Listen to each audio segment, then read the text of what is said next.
નર્મદ સાહિત્ય સભા સુરતમાં ઘણા પ્રકારની સાહિત્યિક પ્રવૃત્તિઓ કરે છે.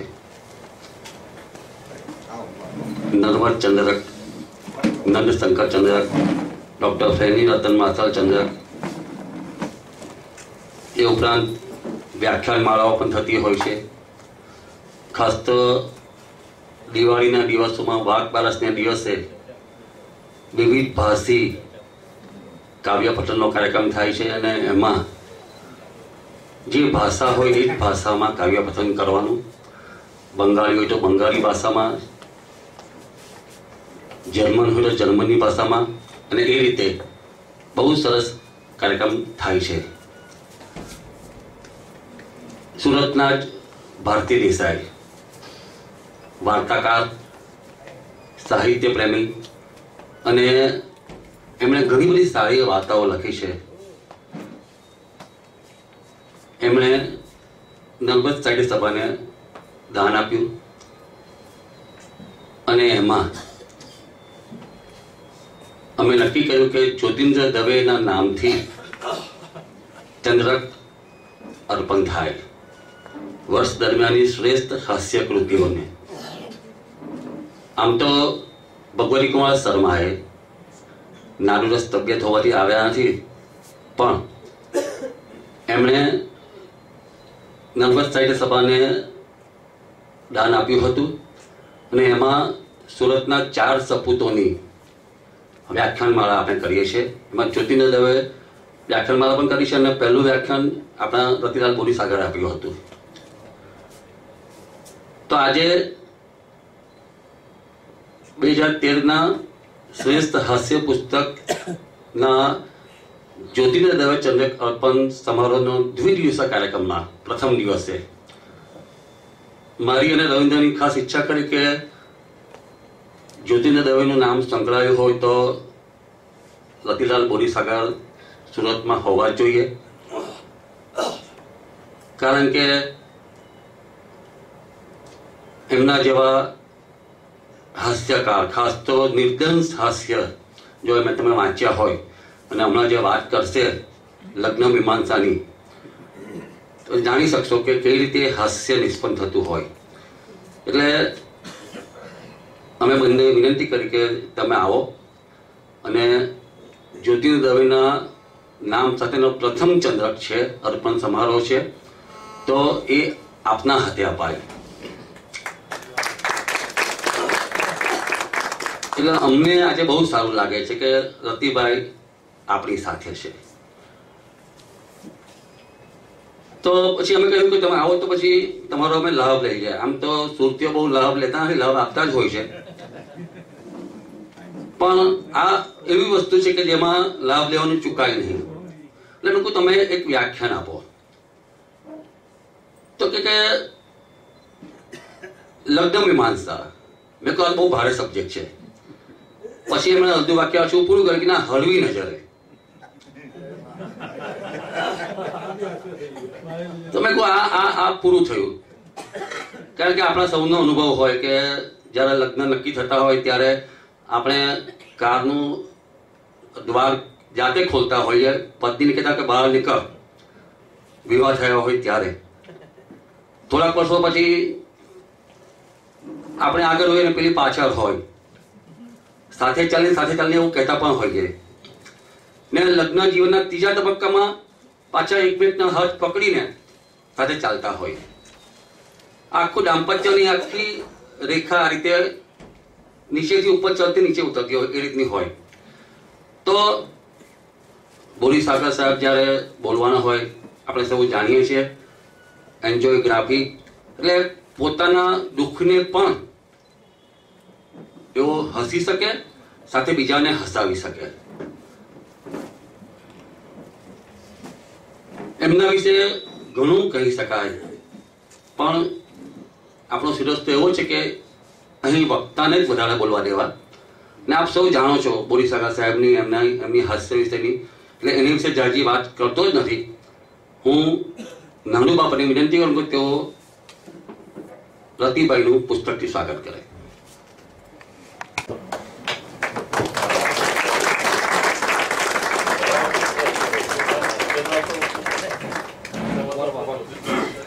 બાપાજી ઉભા રહેજો બાપા.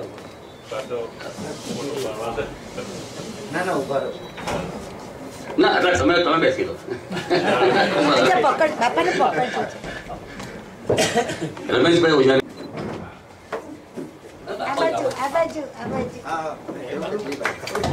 આ પુસ્તક આપવાનું સેશન ફોટો પાડવા માટે થતું હોય એટલે ફોટો પડે સારો કે જયદીપભાઈ જો હસતા છે પણ રમેશભાઈ બહુ ઓછું હસતા હોય છે.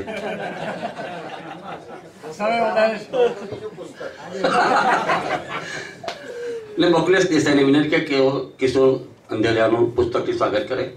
કિશોરભાઈ અંધારિયા જેમને પ્રથમ જ્યોતિર્નય ચંદ્રક અર્પણ થઈ રહ્યો છે.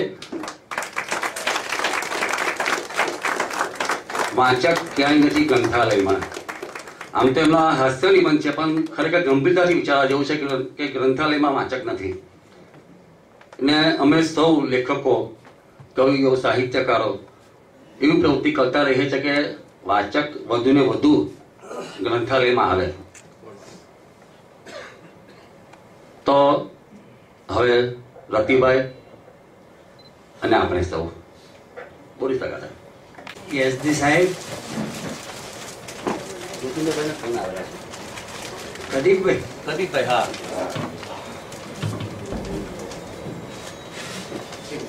ખુરશી આગળ મૂકી આવો પ્રદીપભાઈ. ઉપર ક્યાં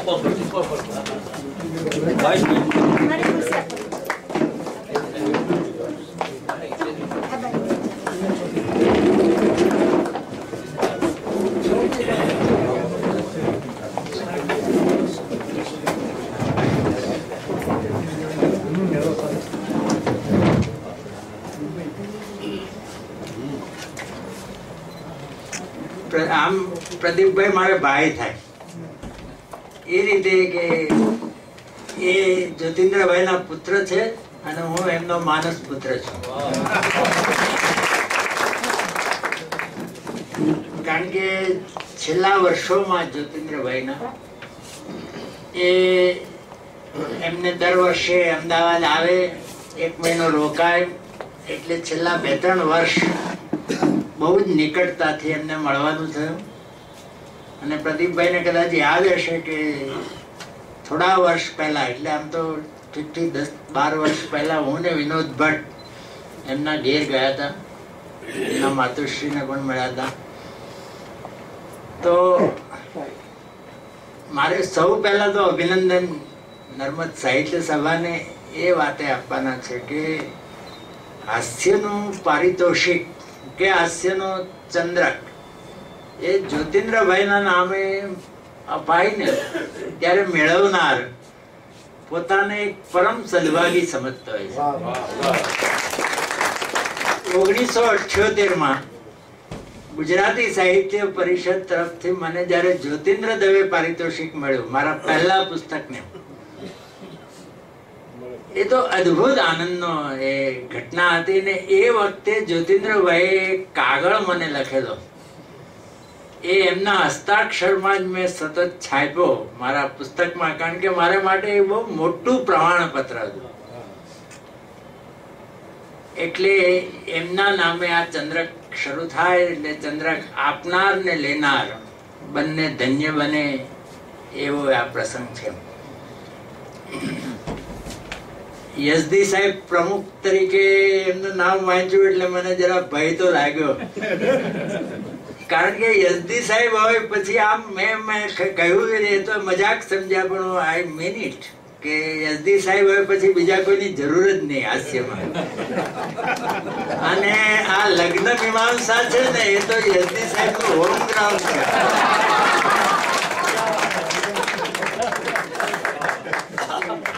ગુજરાત વિશ્વકોશ ટ્રસ્ટ તરફથી થયેલા કાર્યક્રમમાં વિશ્વકોશના મંચ ઉપરથી એમણે જે લગ્ન મીમાંસા કરેલી એ હજુ મારા કાનમાં ગુંજે છે. પણ ઇન્દોરમાં રવિન્દ્રભાઈ અને જનકભાઈ મળ્યા અને આ એક ઈચ્છા વ્યક્ત કરી. એટલે હવે આમ તો મેં ધીમે ધીમે બધું આમ પેલું કાચવો જે મંગો ને એમ નહીં, પણ શારીરિક મર્યાદાઓને સ્વીકારીને ધીમે ધીમે, એટલે આ હવે બધું ઓલવાતા દીવાનું છેલ્લું તેજ છે, તો એ આમ ધીમે ધીમે, એટલે હું હવે સામાન્ય રીતે એટલી દૂરની મુસાફરી પસંદ નથી કરતો. એટલે પહેલી ક્ષણે તો મેં ના પાડી, પણ બંને મિત્રોનો આગ્રહ હતો ને બંને મિત્રો અધિકાર પૂર્વક આગ્રહ કરી શકે એવા મિત્રો છે. અને જ્યોતિન્દ્રભાઈ નું નામ છે, નર્મદ સાહિત્ય સભા છે, સુરત છે, આટલું બધું સંગમ જેમાં છે, અને સ્થળ પણ સાહિત્ય સંગમ છે. એટલે મેં પછી હા પાડી. આજે આવ્યો. આજે આમ ટ્રેન જરા ખોટી પસંદ થઈ એવું લાગ્યું, એટલે હજી થોડા સમય પહેલા જ હું આવ્યો. સવારે 10 વાગ્યાનો નીકળ્યો હતો, થોડા સમય પહેલા જ આવ્યો. હવે વક્તા પણ ખોટો પસંદ થયો એવું તમને ન લાગે, એવી પ્રાર્થના કરીને મારી વાત શરૂ કરો. જનકભાઈએ કહ્યું કે હું આમ સામાન્ય રીતે પૂછી લેતો હોઉં છું કે કેટલો સમય બોલવાનું છે, અને સામાન્ય રીતે વિવેકમાં એ યજમાનો કહેતા હોય છે કે તમને ફાવે એટલો. એ બહુ જોખમી મંજૂરી છે આ, પણ વક્તાએ વિવેકપૂર્વક સમજવું જોઈએ. એટલે એમણે જે સમય મર્યાદા આપી છે એમાં પૂરું કરીશ. એ પહેલા એક બે સામાન્ય વિનોદી ટૂચકાવનથી શરૂ કરું. એ હું ઘણી જગ્યાએ કહેતો હું છું. સંભવ છે કે સુરતમાં પણ મેં કહ્યો હોય, તો જે લોકો બીજી વાર સાંભળે છે, આ હાસ્યમાં એવું છે કે તમે બધા હાસ્યકારો ને જો ફરી ફરીને સાંભળો ને, તો તમને લાગે કે આ લોકો પાસે સરવાળે ઓછી સામગ્રી છે બધાના. એનો સામગ્રી ઓછી નથી હોતી, પણ જે સામગ્રી જુદા જુદા પ્રવચનોમાં ક્લિક થઈ હોય ઓડિયન્સમાં, એ પછી સંચિત કરીને બધી જ જગાએ. એટલે જ્યોતિન્દ્રભાઈએ શાહબુદ્દીન રાઠોડને એવી સલાહ આપેલી કે વક્તા તરીકે એક ગામમાં બીજી વાર ન જવું. એ આ કારણે સલાહ આપેલી કે હાસ્યકાર પાસે ઓડિયન્સને પ્રસન્ન કરી દે એવી સામગ્રી ઓછી હોય છે, એટલે એ સામગ્રીનો ફરી ફરી ઉપયોગ થતો હોય છે. અને હાસ્યની મોટી મુશ્કેલી એ છે કે એકની એક વાત બીજી વાર સાંભળવામાં એટલી મજા નથી પડતી, પણ સમૂહમાં સાંભળીએ ને, થોડા નવા પણ હોય, એમના હસવાના અવાજમાં પછી બધું દબાઈ જાય. તો આ એક હાસ્યની વાત, એકની એક વાતના એનો પણ એક ટૂચકો છે. એ પહેલા કહું, બર્નાર્ડ શો અને એનો એક મિત્ર એ આમ બેઠા હતા પાસે પાસે, વાતો કરતા હતા. શો તમે જાણો છો કે જગતના કટાક્ષ માટે શો એ પર્યાય છે.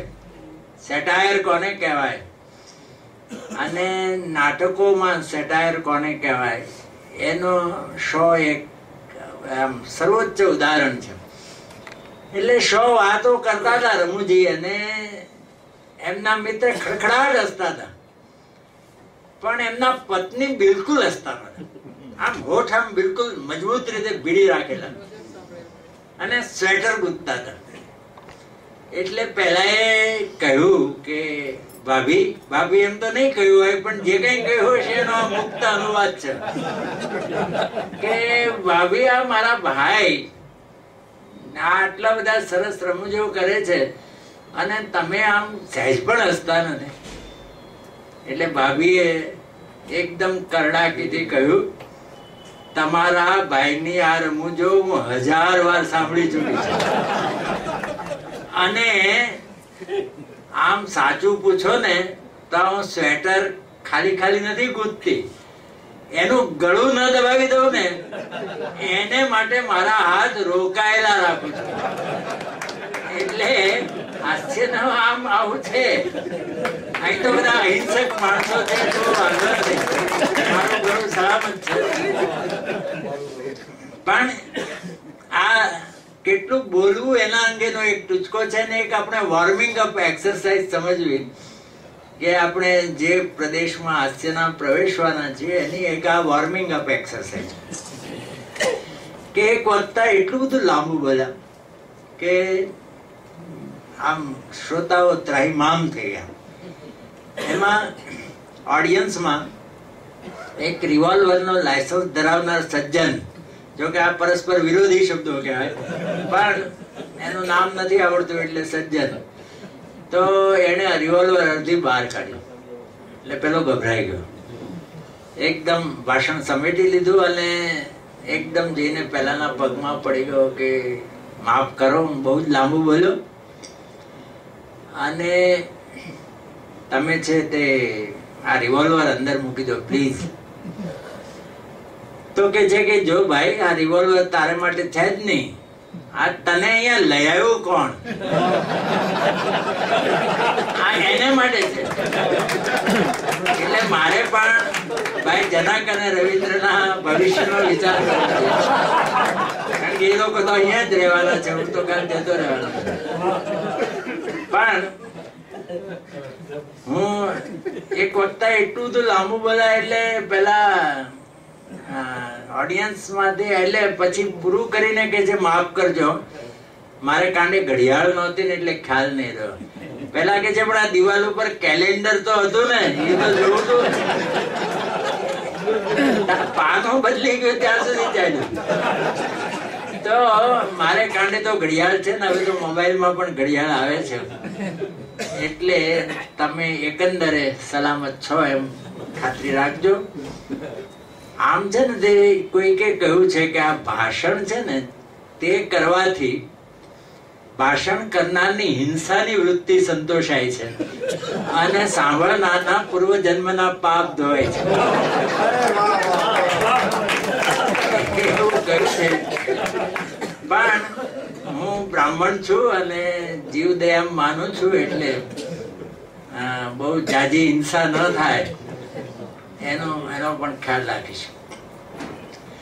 આ વિષય પસંદ કરવાનું કારણ મેં આગળ ટૂચકો કહ્યો ને બર્નાર્ડ શોનો, એ છે કારણ કે અહીંયા મેં 2-3 વાર જુદા જુદા ઉપક્રમે પ્રવચનો કરેલા, એટલે ફરી એનું એ જ પ્રવચન ન થાય એને માટે કંઈક વિષય બદલાવીએ. એટલે આ વિષય ઉપર અહીંયા સુરતમાં હું પહેલી જ વાર ભાષણ કરી રહ્યો છું, જો કે છેલ્લી વાર નહીં, કારણ કે હવે આ વિષય ઉપર ચાલશે થોડો વખત, પણ અહીંયા પહેલી જ વાર, અને આ વિષય પણ હું પહેલી જ વાર. લગ્ન મીમાંસા એટલે એમને કહ્યું ને કે ભારેખમ વિષય છે અને આપણા સમાજશાસ્ત્રીઓ ને કોલમિસ્ટો ને આના લગતા પુસ્તકો ને એ બહુ ભારે ચર્ચા કરે. આપણે તો એક હળવાશથી આ લગ્ન વિશે વાત કરવાની છે. હાસ્ય છે ને તેમાં જે વાત થાય છે, હજી ઘણાને એ ખબર નથી કે વધુમાં વધુ ગંભીર વાત હાસ્ય દ્વારા જ કહેવાતી હોય છે. વધુમાં વધુ ગંભીર વાત છે તે હાસ્ય દ્વારા જ કહેવાતી હોય છે. પણ હાસ્યની કહેવાની રીત એવી છે. જ્યોતિન્દ્રભાઈ શા માટે ગુજરાતી સાહિત્યના સર્વોચ્ચ હાસ્ય લેખક કહેવાય છે? શા માટે આટલા વર્ષો પછી પણ જ્યોતિન્દ્ર દવેને અતિક્રમી શકે એવો લેખક કેમ નહીં થયો? એનું કારણ એ છે કે જ્યોતિન્દ્રભાઈના હાસ્યમાં લંબાઈ પહોળાઈ એ બધા હાસ્યકારોમાં હોય છે, એના લેખોમાં, પણ જે જીવનનું ઊંડાણ છે એ કદાચ આટલા બધા લેખોમાં એકમાત્ર એની એ જીવનના ઊંડાણની ઝલક આપણા બીજા સારા હાસ્યકારોમાં પણ દેખાય છે. પણ આમ સાંગોપાંગ જીવનનું ઊંડાણ જેમાં દેખાતું હોય અને છતાં સપાટી ઉપર કેવળ હાસ્ય ને હાસ્ય જ હોય એવું જ્યોતિન્દ્રભાઈમાં શક્ય બન્યું છે. તો આ લગ્ન મીમાંસાની વાત હળવી નજરે કરીએ છીએ, એ વાત ખરેખર ગંભીર છે. પણ કારણ કે હાસ્ય છે ને એ જુદા એંગલ થી જીવનને જુએ છે. પણ હાસ્ય દ્વારા બતાવવામાં આવે ને ત્યારે વધારે સ્પષ્ટ થઈ જાય છે અંદર. કારણ કે હાસ્ય છે તે પહેલું લગ્ન ઉપર, ધારો કે લગ્ન સાગર નામનું ફાધર વાલેસ નું પુસ્તક છે. મેં એક જગ્યાએ લખ્યું છે કે આપણા લગ્ન વિશેના એક પ્રમાણભૂત પુસ્તકના લેખક બાલ બ્રહ્મચારી છે, એવું મેં લખ્યું છે. કારણ કે ફાધર વાલેસ નું પુસ્તક. તો એ લગ્ન સાગરમાં લગ્નની બધી ભાવનાત્મક વાતો થતી. હાસ્યમાં ભાવના અને બુદ્ધિ એ બંનેનું સંયોજન કરીને વાત થતી હોય છે. એ તાર્કિક રીતે પણ જુએ છે અને છતાં ભાવનાને વેગળી રાખ્યા વગર પ્રશ્નને અથવા મુદ્દાને જુએ છે. પણ હાસ્યની જે એક આમ વિલક્ષણતા એ છે કે હાસ્ય એ નેગેટિવ સાઈડ જુએ છે એમ આમ પહેલી નજરે લાગે છે. કારણ કે હાસ્ય જ્યાં વિસંગતિ છે ને ત્યાં જ ટ્રેન સમયસર આવે તો એમાં કશું સવાલ નથી. પણ ટ્રેન એમ આજની ટ્રેન આવતીકાલે આવે તો એ વિસંગતિ છે ને એ જે લોકો ટ્રેન ચૂકી જાય કે એની સિવાયના લોકોને એમાં હાસ્યની સામગ્રી લાગે. પણ હાસ્ય એ નકારાત્મક રીતે જુએ છે, છતાં નકારાત્મક દર્શન જ્યારે હાસ્ય દ્વારા પ્રગટ થાય છે ત્યારે હાસ્ય જેવો હકારાત્મક ભાવ જીવનમાં બીજો એકે નથી. આ હાસ્યની વિશેષતા છે કે જુએ છે. તો તમે જો કે આ લગ્ન મીમાંસાની હું વાત કરીશ તો એ પેલા પ્રસન્ન દાંપત્યની કવિતાઓમાં અને પ્રસન્ન દાંપત્યના પુસ્તકોમાં જે વાત હશે એવી કોઈ વાત નથી. અહીં તો રોકડી વાત છે, વાસ્તવિક વાત છે, જીવનના જે અનુભવો છે. જ્યોતિન્દ્રભાઈ નો એક લેખ છે નથી નામનો, એમાં એવું આવે છે કે લગ્ન થાય તો પતિ પત્નીને કહે છે કે તું છે તો હું છું, તું નથી તો હું નથી. પછી 10 વર્ષ જાય એટલે કે છે હું નથી તો તું નથી. અને 20 વર્ષ જાય પછી એમ એક દિવસ એવો આવે કહેવાનો કે કા તું નથી ને કા હું નથી. એટલે આ વાસ્તવિકતા છે. અને આ વાસ્તવિકતાને હાસ્ય દ્વારા જયારે પ્રગટ થાય, એની મીમાંસા થાય ત્યારે હસવાનું તો આવે જ છે. પણ હસવાનું શમી ગયા પછી એની પાછળ રહેલું જે મર્મ, એ મર્મને સમજી શકે એવા લોકો સુધી પહોંચે છે. તો એમણે એન્જોયગ્રાફીની, મારી એક એન્જોયગ્રાફી નામનું પુસ્તક છે એની વાત કરી જનકભાઈએ. અને એમાં એમણે કહ્યું કે પોતાના દુઃખની વાત પણ હસતા હસતા કરી શકે છે એવું એમણે કહ્યું. એટલે મને તરત ભય લાગ્યો કે હવે મારે લગ્ન વિશે વાત કરવાની છે. કે પોતાના દુઃખની વાત એ હસતા હસતા કરી શકે છે. મને થયું કે હવે 5 મિનિટ પછી જો લગ્ન વિશે વાત કરવાનો છું ત્યારે ઓડિયન્સમાં જે ભવ્ય ગેરસમજ ફેલાય તો એને જવાબદારી જનકભાઈ ની હશે. લગ્ન વિશે હું મારો એક નવો પ્રયોગ છે. મારો એક લેખ, ટૂંકો લેખ એકદમ, પણ એની સાથે સંકળાયેલી બીજી વાતોને જોડીને એ વાત હું કરવા માંગુ છું. આ જ્ઞાથી ક સુધી એવું મારું એક પુસ્તક છે. અને મેં જે કેટલાક વિલક્ષણ હાસ્યમાં પ્રયોગો કરવાના પ્રયત્નો કર્યા છે એમાંનો આ એક છે. કારણ કે આખું પુસ્તક, આખા પુસ્તકના નિબંધો એ ખલીલ જીબ્રાનનું જે પુસ્તક છે ધ પ્રોફેટ, એનો અનુવાદ છે વિદાય વેળાએ. એ અંગ્રેજી તો મેં વાંચ્યું નથી, પણ વિદાય વેળાએ જે કિશોરલાલ મશરૂ વાળાએ અનુવાદ કર્યો છે, એ વિદાય વેળાની શૈલી બરાબર એ જ શૈલી. જે રીતે તમે આ મારું પુસ્તકનો એક લેખ અને વિદાય વેળાનો એક લેખ, એ તમે વાંચો તો બે સાવ જુદા છે, અને છતાં એની જે બાહ્ય શૈલી છે તે એક સરખી છે. આ એક પ્રયોગ લેખે મેં કર્યું. અખણાનમાં છપાતા હતા લેખો, અને પછી પુસ્તક થયું. એમાં કેટલાક વિષયો એ ખલીલ જીબ્રાનના પુસ્તકમાં છે, એ જ વિષયો છે. આ લગ્ન પણ ખલીલ જીબ્રાનનો આની સાથે તમે ખલીલ જીબ્રાનનો જે લેખ છે લગ્ન વિશે, એ પુસ્તકમાં તમે વાંચો, અને આ લેખ બે વચ્ચે કોઈ સામ્ય નથી, છતાં શૈલીનું સામ્ય છે. એમાં એમ છે કે કોઈ એક મહાપુરુષ અથવા ગુરુ કે ઉપદેશક કે એની પાસે જઈને કોઈ એક પ્રશ્ન રજૂ કરે.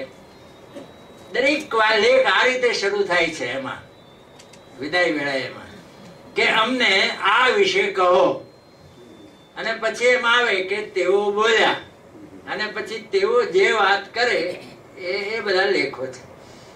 અહીંયા એ શૈલી છે. તો એ વાંચતો જાઉં છું ને પછી એની સાથે ગૂંથાયેલી બીજી વાતો. પણ આ લેખ એ લગ્ન મીમાંસાનો પાયાનો લેખ છે, કારણ કે આ એક ટૂંકા લેખમાં સમગ્ર લગ્નની વિભાવનાની એ સમીક્ષા કરી છે. આમ શરૂ થાય છે. પછી એક પરણેલા પુરુષે વિનંતી કરીને પૂછ્યું, લગ્ન એટલે શું ગુરુજી? ત્યારે તે બોલ્યા, તમે લગ્ન કર્યા નથી હોતા ત્યારે લગ્ન માટે અત્યુત્સુક હો છો. લગ્ન નથી કર્યા હોતા ત્યારે લગ્ન માટે અતિ ઉત્સુક હો છો, પરંતુ લગ્ન કરી લીધા પછી તમને લાગે છે કે 6 મહિના વિચાર કરી ભેંસના શિંગડામાં પોતાના મસ્તકનો પ્રવેશ કરાવનાર બ્રાહ્મણ તમે પોતે જ છો. અહીં બેઠેલા ને આ વાત વધારે સારી રીતે સમજાશે.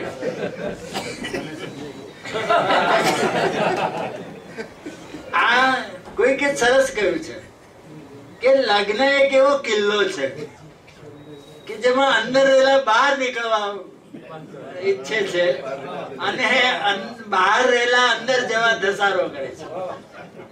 આ જે એક વાસ્તવિકતા, માણસો લગ્ન કરે છે એનો અર્થ એ છે કે મનુષ્ય જાતિ ભૂતકાળમાંથી કશું શીખતી નથી. માતા પિતાનું ઉદાહરણ નજર સામે હોવા છતાં તમે હોંશે હોંશે લગ્નની વેદી પર ચડી જવા તૈયાર છો. તમે શું કામ પરણ્યા એવા પ્રશ્નનો તમારી પાસે કશો ઉત્તર હોતો નથી.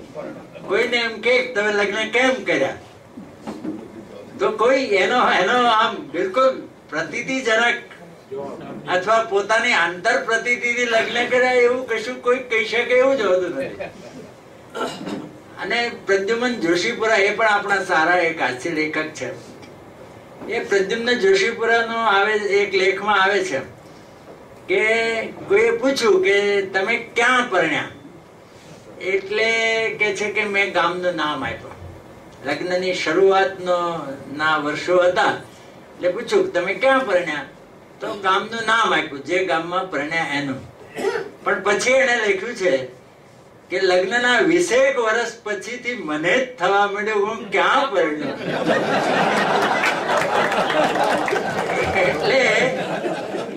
એટલે એક ક્યાં ને બીજા ક્યાં વચ્ચે માત્ર થોડા વર્ષોનું જ અંતર હોય છે. તમારા પિતા પરણ્યા હતા માટે તમે પરણ્યા. પરણવા માટે પરણવા સિવાય કશું કારણ મનુષ્ય જાતિને હજી જડ્યું નથી. લગ્ન જીવનના પ્રારંભે તમે કવિ હો છો. આકાશમાંથી તારા તોડી લાવી પત્નીના અંબોડામાં ગૂંથવાનું સ્વપ્ન તમારી આંખોમાં આંજીને તમે લગ્ન કરો છો. સ્વપ્ન આંજતા જ નથી, કેટલાક તો એ પ્રમાણે કઈ પણ બતાવે છે. પણ પછી પત્ની માટે શાક લાવી આપવાનું પણ તમને અઘરું લાગવા માંડે. પહેલા શાહબુદ્દીન રાઠોડની એક સરસ રમૂજ છે કે એક એમણે નામ આપ્યું છે શ્યામજી કુંભારનો ગધેડો ખોવાઈ ગયો. ગધેડો આ ટાઇટલ વાળું ગધેડો ખોવાય છે વાળું શાહબુદ્દીનભાઈ નું એક પુસ્તક પણ છે. અને આજે ટ્રેનમાં અમે સાથે થઈ ગયેલા, એ વડોદરા ગયા, હું સુરત આવ્યો. તો એ બધે શોધો જડે ને એટલે એક ઝાડ ઉપર આમ ચડીને બધે જોતો તો ગધેડો ક્યાંય છે.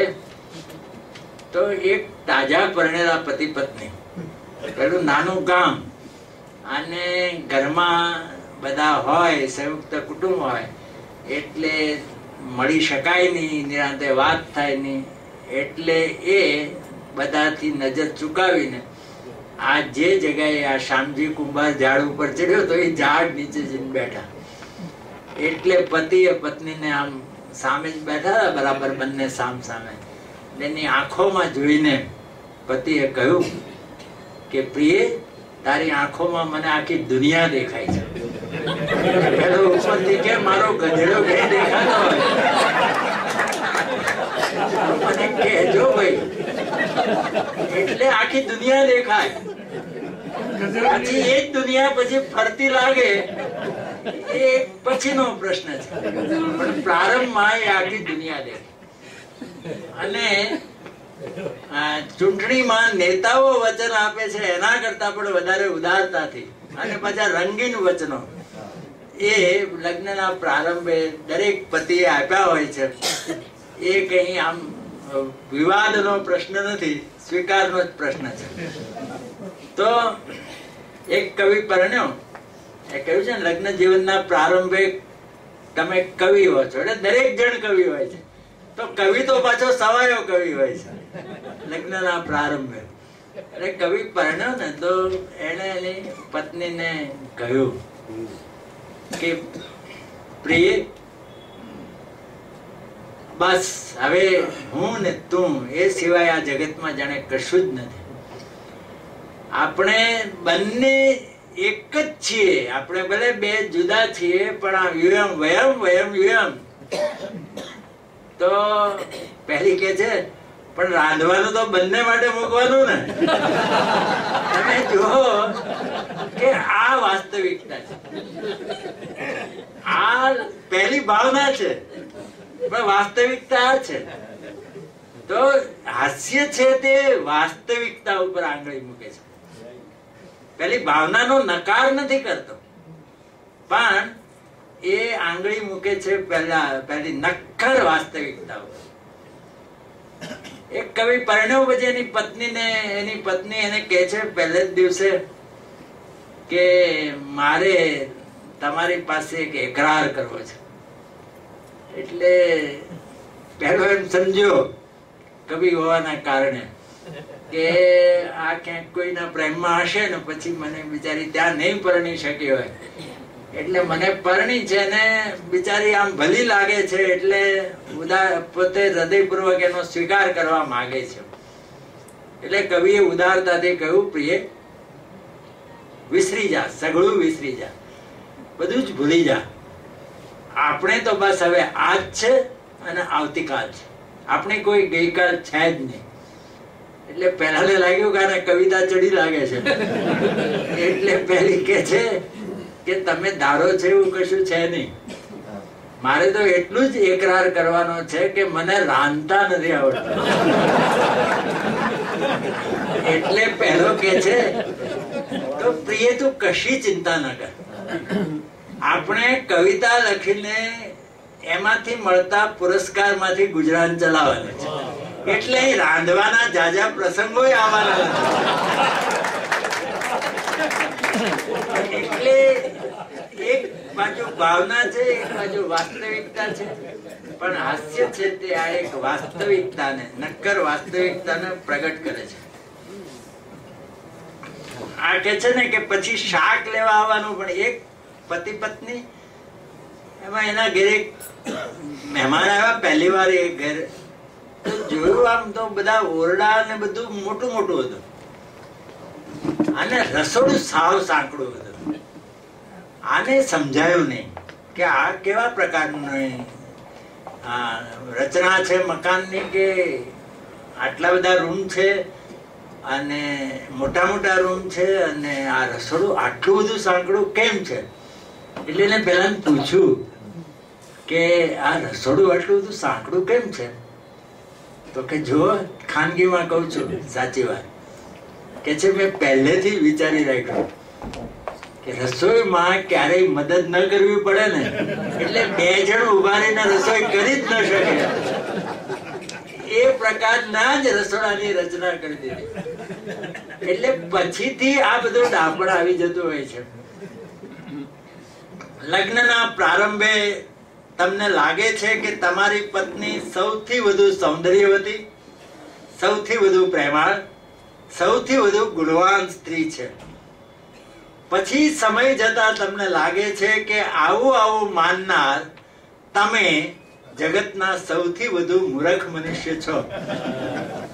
પ્રારંભમાં આવજો.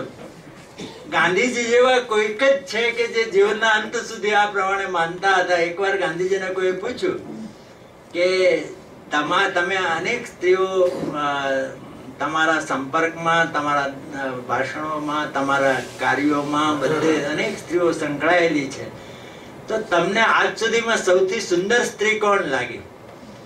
એટલે ગાંધીજી કે બા. એટલે કોઈએ કસ્તુરબાને કહ્યું કે બાપુ આવું કે છે, તો કસ્તુરબા કે બાપુ ક્યારેય ખોટું ન બોલે. એટલે આવું કોક નામાં હોય છે. બાકી શરૂઆતના ખ્યાલો શાહબુદ્દીન રાઠોડ આજે જ મળ્યા હતા એટલે વધારે યાદ આવે છે, પણ એની એક બહુ સરસ વાત છે કે પતિની ખરી કસોટી ક્યારે થાય? કે પત્ની બહારગામ જવાની હોય અને એને વળાવવા માટે સ્ટેશને પતિ આવ્યો હોય ત્યારે કસોટી થાય. કઈ રીતે? કે હૃદયમાં ઉભરાતો હરખ હૃદયમાં દબાવી રાખો અને મુખ ઉપર ક્યાંય અંદર ન હોય એવો શોક મુખ ઉપર પ્રદર્શિત કરો. આ મોટી કસોટી છે અને એ જે કુશળતાથી કરી શકે.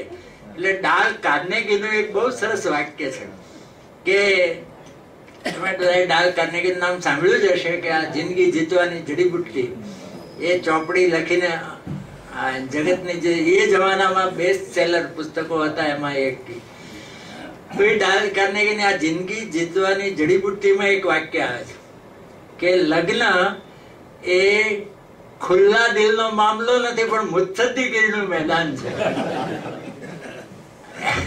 પણ આ મુત્સદ્દીગીરી આવડવી જોઈએ. જો કે મેં આ જ લેખમાં લખ્યું છે જે ખરો મુત્સદ્દી હોય પરણે જ નહીં.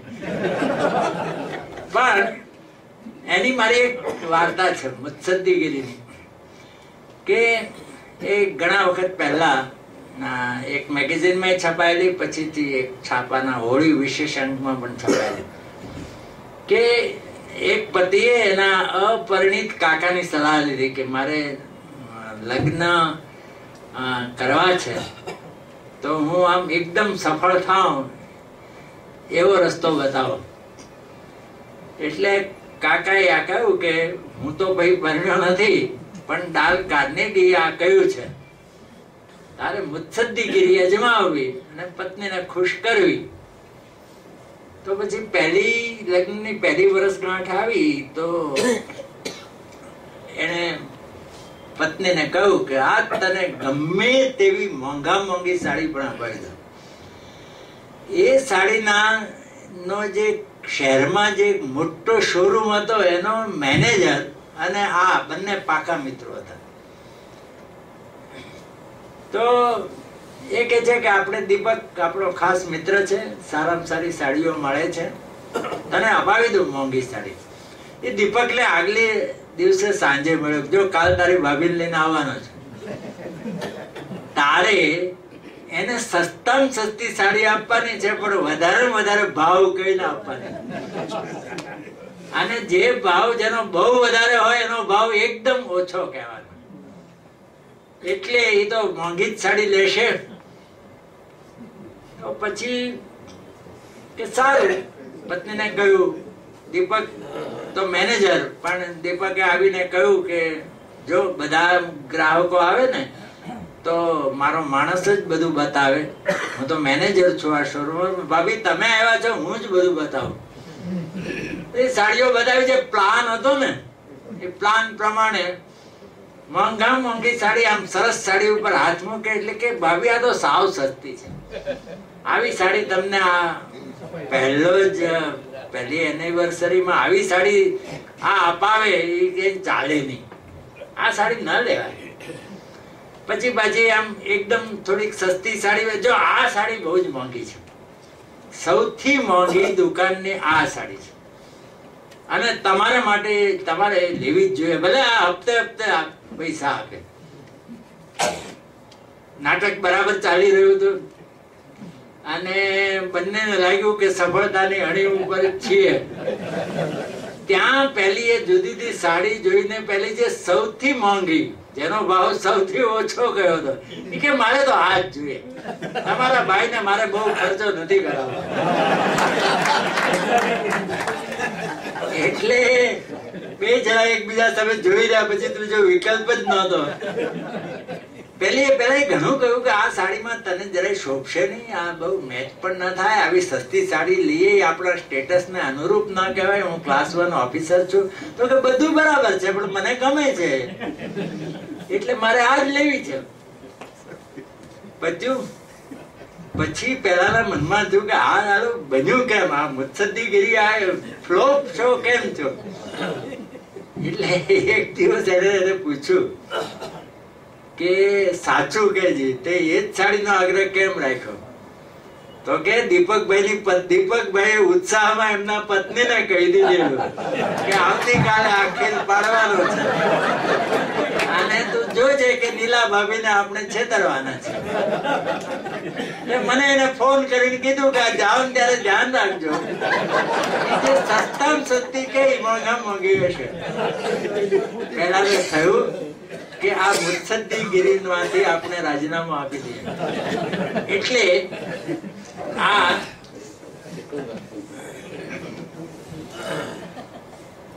તમારી પત્ની તમારાથી અબોલા લે તેટલો કાળ તમારો સુખનો કાળ હોય છે, પણ આવો સુખનો કાળ કોઈના જીવનમાં જાજો સમય ટકતો નથી. આ અબોલા લેવાનું તમે જુઓ કે એક જૈન પાઠક, આપણા ગુજરાતી સાહિત્યના ઉત્તમ કવિ, તમારા સુરતના કવિ, એની એક કાવ્ય પંક્તિ છે કે રાધાએ રૂસણી લીધું કાનાથી બસ જ્યારથી, મહત્તા મૌન ને લાધી પ્રીતિના અર્થભારથી. આવી જૈન પાઠકની આ રૂસણાની વાત જુદી છે, પણ નાના નાના અહંકારમાંથી જે રૂસણા થાય એમાંથી જે અબોલા થાય. એક પતિ પત્ની વચ્ચે અબોલા થયા અને પેલાને સવારે વહેલા જવાનું, અને તકલીફ એની ઊંઘ એવી કે એને એલાર્મ સંભળાય જ નહીં. એટલે એને એની પત્નીને કહેવાનું હતું કે મને 5 વાગે મારે ઉઠવું છે, એલાર્મ 5 વાગ્યાનો વાગે ત્યારે મને ઉઠાડજે. પણ અબોલા ચાલતા હતા એટલે એને પત્નીને ચિઠ્ઠીમાં લખી આપ્યું કે સવારે 5 વાગે એલાર્મ વાગે ત્યારે મને ઉઠાડવાનું. બીજે દિવસે તો 7 વાગે ગયા, પેલો સફાળો ઉઠ્યો તો ચિઠ્ઠી પડી હતી 5 વાગે ગયા ઉઠો. પહેલી એ પણ ચિઠ્ઠી. આ અબોલા ચાલતા હોય તે પહેલી લગ્નની જે વિસંગતિ છે એમાંથી થતા અબોલા છે. લગ્ન જીવનની સફળતા માટે તમે શ્રેષ્ઠ મુત્સદ્દી હો તે બહુ જરૂરી છે, પણ અંતે તો તમે શ્રેષ્ઠ બાઘા છો એમ જ પુરવાર થાય છે. શ્રેષ્ઠ મુત્સદ્દી હોત તો તમે પરણ્યા જ ન હોત. લગ્ન જીવન તમારામાં ધૈર્યનો ગુણ વિકસાવે છે. બકુલ ત્રિપાઠીનો એક લેખ છે, એમાં સ્ટેજ ઉપર 2 પુરુષોને ઉભા રાખવામાં આવે છે, આધેડ ઉંમરના, પ્રૌઢ ઉંમરના, અને પછી ઓડિયન્સ ને પૂછવામાં આવે છે કે આ જે પ્રૌઢ મુરબ્બીઓ ઉભા છે એમાંથી એક પરણેલા છે ને એક નથી પરણેલા.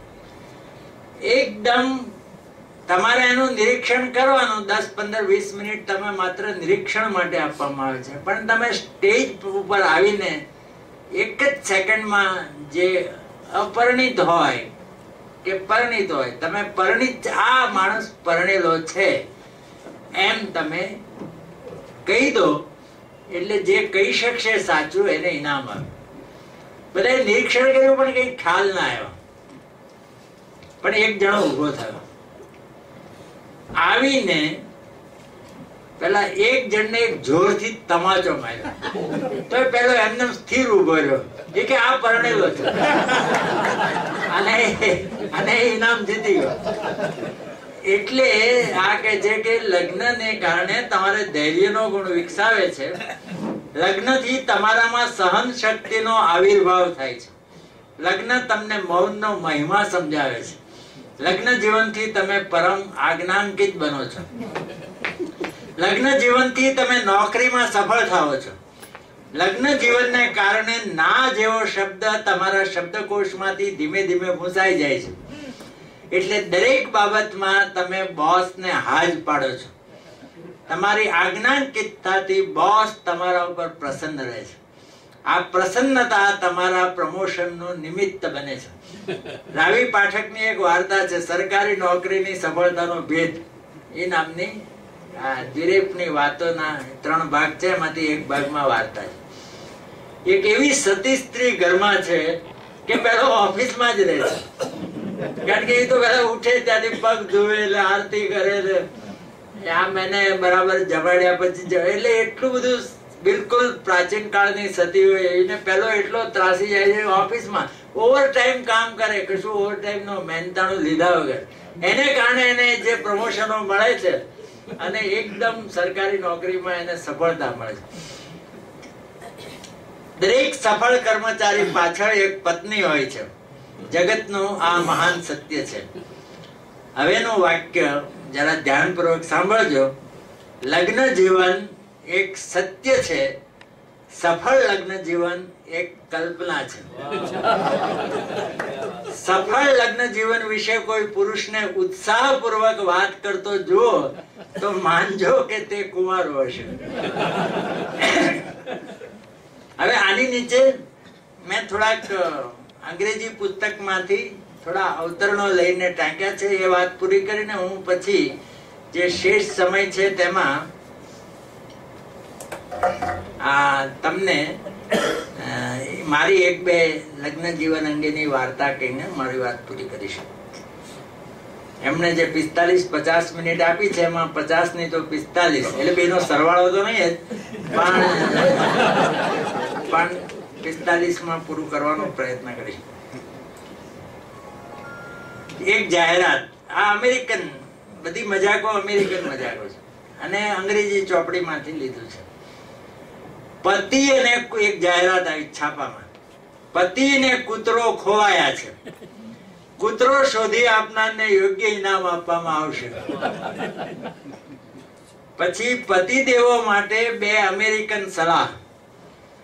આદર્શ લગ્ન જીવન માટે પતિ પત્નીએ 50-50% ધોરણે વર્તવું. દાખલા તરીકે પતિએ પત્નીના ડ્રેસ પાછળ $50 ખર્ચવા અને પોતાના શર્ટ માટે 50 સેન્ટ. 50 ખરા પણ પેલા $1 સેન્ટમાં. પછી આદર્શ લગ્ન જીવન માટે પતિ પત્નીએ બેંકનું ખાતું સંયુક્ત રીતે ચલાવવું. પતિએ પૈસા મૂકવાનું રાખવું અને પત્નીએ ઉપાડવાનું. પછી બર્નાર્ડ શોનું એક વાક્ય છે કે દરેક સ્ત્રીએ પરણવું જ, પણ હા, પુરુષોએ ન જ પરણવું. બકુલ ત્રિપાઠીએ આ વાત સરસ રીતે સમજાવી. આ તમે જુઓ કે કેવી વિસંગતિ છે કે દરેક સ્ત્રીએ પરણવું, પુરુષોએ નહીં પરણવું. મેં કહ્યું ને કે હાસ્ય પાછળ એક ઊંડો મર્મ હોય છે. આની પાછળ એક ઊંડો મર્મ એ છે કે લગ્ન એ સ્ત્રી માટે સર્વસ્વ હોય છે. પુરુષ માટે તો એક આવી પડેલી વાત હોય છે. એટલે પુરુષે ન જ પરણવું એટલે એને કોઈ જવાબદારી કે એ લેવાનો અંદરથી એક ભાવ જ નથી હોતો. ત્યારે સ્ત્રી માટે લગ્ન એ બધું સર્વસ્વ, એના જીવનનું સર્વસ્વ હોય છે. આ બે વચ્ચેના તફાવતથી આ બધી વિસંગતિઓ ઊભી થાય છે. તો આ વાત કરીને હું મારી એક કે બે વાર્તાઓ, લગ્ન જીવનના જે પ્રશ્નો ઉભા થાય છે એ શેમાંથી થાય છે? એ અધિકારની ભાવનામાંથી ઉભા થાય છે. પિંગળસિંહ ગઢવી આપણા બહુ મોટા લોક સાહિત્યકાર હતા. એમણે કહ્યું કે પતિ પત્નીનું લગ્ન જીવન સરસ રીતે તો જ ચાલે કે એક ડીમ હોય ને એક ફૂલ હોય. બે ફૂલ હોય ને બે ડીમ હોય તો ના ચાલે. પણ ખરેખર તો બે ફૂલ હોય તો કેમ ના ચાલે? આ આપણો એક બહુ જ મોટો સામાજિક પ્રશ્ન છે કે બંને સમર્થ હોય. તમે જો કે બે સમર્થ, આમ સંસ્થાઓમાં બે સમર્થ વ્યક્તિઓ સાથે કામ નથી કરી શકતી. નાનાભાઈ ભટ્ટે એની આત્મકથામાં લખ્યું છે કે એક વનમાં બે કેસરી સિંહ સાથે રહી શકતા નથી. એ જયારે છૂટા પડ્યા દક્ષિણામૂર્તિમાંથી ત્યારે. તો આ લગ્ન જીવનમાં બે ફૂલ હોય, બે સમર્થ હોય, બે બુદ્ધિશાળી હોય, બે. તો એનું કારણ આ છે કે લગ્ન જીવનમાં એક જો શરણાગતિ સ્વીકારી લે બેમાંથી તો પછી કોઈ પ્રશ્ન હોતો નથી. તો એ જે અધિકારનો જે ખ્યાલ, એમાંથી લગ્ન જીવનની વિસંગતિ ઊભી થાય છે. એની મારી બે વાર્તા છે. એ એક વાર્તા કહું, પછી જો સમય હશે તો બીજી એક વાર્તા પણ કહીશ. એક અમૃતલાલ કાકા, એની દીકરીના લગ્ન થયા. આ તિલક કરતા 63 થયા એ અમારા સંગ્રહમાં છે. એમાંથી હવે એક જુદો હાસ્ય કથાઓનો સંગ્રહ કરવાનો છે. તો એ લગ્ન થયા એટલે દીકરી સાસરે ગઈ. તો થોડા દિવસ થયા એટલે પત્નીએ કાકાને કહ્યું કે તમે જરા જોયા હો તો ખરા દીકરી. તો કે જો અઠવાડિયું જ થયું છે. વળી દીકરી તો સાસરે જઈને દીકરીને જમાઈ, જ્યાં જમાઈની નોકરી ત્યાં આવી ગયા છે. પછી આમ એ મજામાં જ હશે. ત્યારે તો આ મોબાઈલ ને બધું કશું હતું નહીં. તો કે ના, પણ તમે રૂબરૂ જઈ આવો ને, મારા જીવને નિરાશ થાય. એટલે કાકા ઉપડ્યા, આવ્યા દીકરીને ઘેર. જમાઈ તો નોકરી કરવા ગયા હતા. દીકરીને પૂછ્યું કેમ બેટા, મજામાં ને? એટલે એકદમ કે છે તમે બસ મજામાં છો, પણ તમે આની કઈ ચર્ચા તમારા જમાઈ સાથે કરશો. હું મજામાં જ છું. એટલે પહેલાને નવાઈ લાગી કે અઠવાડિયામાં દીકરી ઉપર આટલું બધું પ્રભુત્વ, કે જે વાત કરવા પણ તૈયાર નથી. એવું એ પ્રભુત્વનું કારણ શું? હું જે આ છોકરીની માં આગળ 30 વર્ષમાં નથી કરી શક્યો, ઈ આ 7 દિવસમાં જમાઈ કેવી રીતે કરી? એટલે પછી જમાઈ આવ્યા નોકરી ઉપરથી. સસરા ને જમાઈ એકલા પડ્યા. એટલે એને પૂછ્યું કે મારે તમને અભિનંદન આપવા છે. એટલે કે કેમ, તમારી દીકરીએ કઈ વાત કરી? તો ના, એવી કોઈ વાત નથી, પણ એક બહુ જ ખરેખર અભિનંદન આપે. પછી એને કહ્યું કે દીકરી ઉપર તમે આટલું બધું, જે તમારું આમ નામ પડતા એ થરથર કાપે એવો જાદુ તમે કર્યો કેવી રીતે? મારે એ સમજવું છે. આ મને 30 વર્ષ થઈ ગયા તો મારાથી જે કઈ થઈ શક્યું નથી, તમે આ કેમ કર્યું? તો કે ખરેખર જાણવું છે? તો કે હા ખરેખર. એ કે બહુ સાદી વાત છે. જુઓ, આ વાર્તા અહીંયા બેઠેલા જે એની ઉંમર હું જોઉં છું તે માત્ર મનોરંજન માટે જ સાંભળવાની છે. આમાં એક યુક્તિ બતાવવામાં આવે છે, પણ એ આ બધા માટે નકામી છે. પણ મનોરંજન માટે સારું છે. તો કે છે કે એક પ્લાન બનાવ્યો. લગ્ન થયા ને ત્યારે મેં એક પ્લાન બનાવ્યો. એ કે આ ઘરે જ અમે આવી જવાના હતા લગ્નના બીજા જ દિવસે, એટલે અમે આવી ગયા. એટલે મેં છે ને 600 રૂપિયાના એક જોડી કપરકાબી, એવા 3 કપરકાબી વસાવી રાખેલા, 600 રૂપિયાનું એક. અને તમારી દીકરીને કહ્યું ચા તો તમે બનાવો છો ને? તો હા ચા બનાવો છો, તો બનાવો. એટલે કે તમારી દીકરીએ ચા બનાવી, મેં આમ ઘૂંટડો લીધો, ચા સરસ જ હતી હા, પણ મેં એકદમ ઘા કરી દીધા, આવી ચા, અને કપરકાબી ફૂટી ગયા. 600 રૂપિયાનું નુકસાન થયું, પણ એ તો પ્લાન જ હતો. એટલે કે તમારી દીકરી તો સડક થઈ ગઈ. પછી બીજી ચા બનાવવાનું કોઈ મેં ના પાડી દીધી. પછી રસોઈ તૈયાર થઈ. એ કે છે કે 1500 રૂપિયાના એક સેટ, એટલે ડીશ ને બાઉલ ને બધું થઈને 1500 રૂપિયાનો એક સેટ, બિલકુલ કાચના સરસ ડિઝાઇન વાળા, એવા 3 સેટ વસાવી રાખેલા.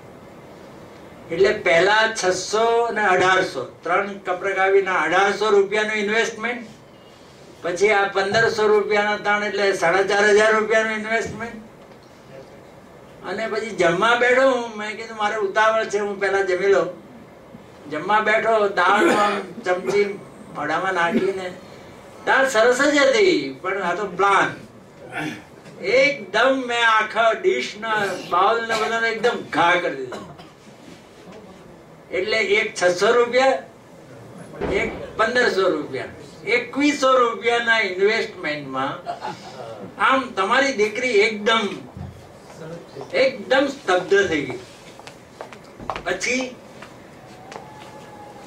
પ્લાનમાં મેં ગોઠવી જ રાખેલું કે એક શર્ટ ઇસ્ત્રી વગરનું મૂકી રાખેલું, અને શર્ટ બહુ મોંઘું હતું.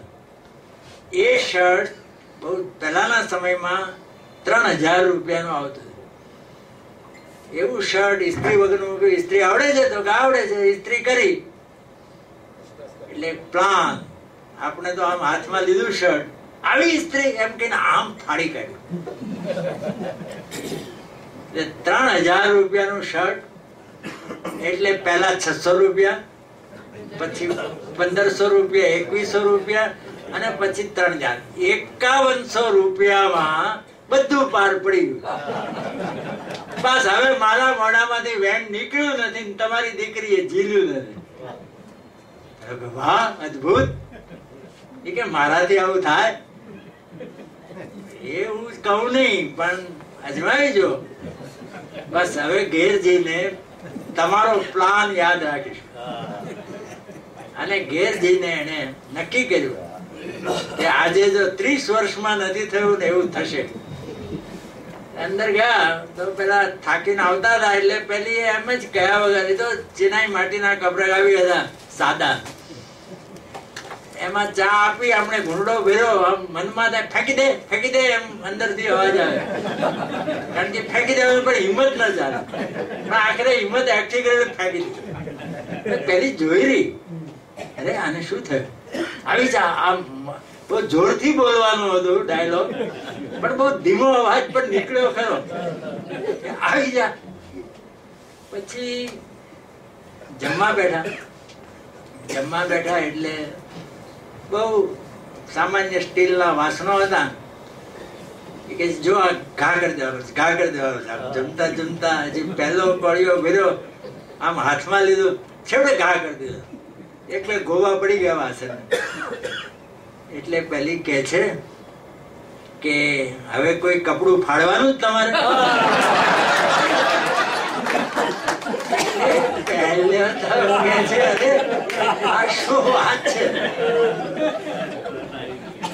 તને કેમ ખબર પડી? જો કે તમે ગયા ને તો દીકરીનો કાગળ આવ્યો હતો કે પહેલે દિવસે આવું થયું છે, અને એટલે તમે તમારા જમાઈને કશું પૂછ્યો નહીં, હું સુખી છું. આવો કાગળ આવ્યો હતો. એમાં આ કપરગાવી ફેંકી દેવાની વાત, ડીશ ફેંકી દેવાની વાત અને કપડું ફાડવા. તમે 2 ખેલ કર્યા તો આ ત્રીજો કરશો જ એવું મને લાગ્યું એટલે પૂછું છું. પણ એક વાત સમજી લો, આ બધું પહેલે દિવસે કરવું જોઈએ. 30 વર્ષ પછી કાંઈ ના થાય.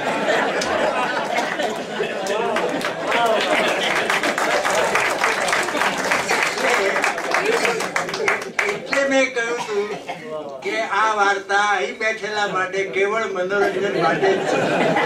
હવે આ વાર્તાનો ઉપયોગ અહીં બેઠેલા માંથી મોટા ભાગની એટલે 99% માટે નથી.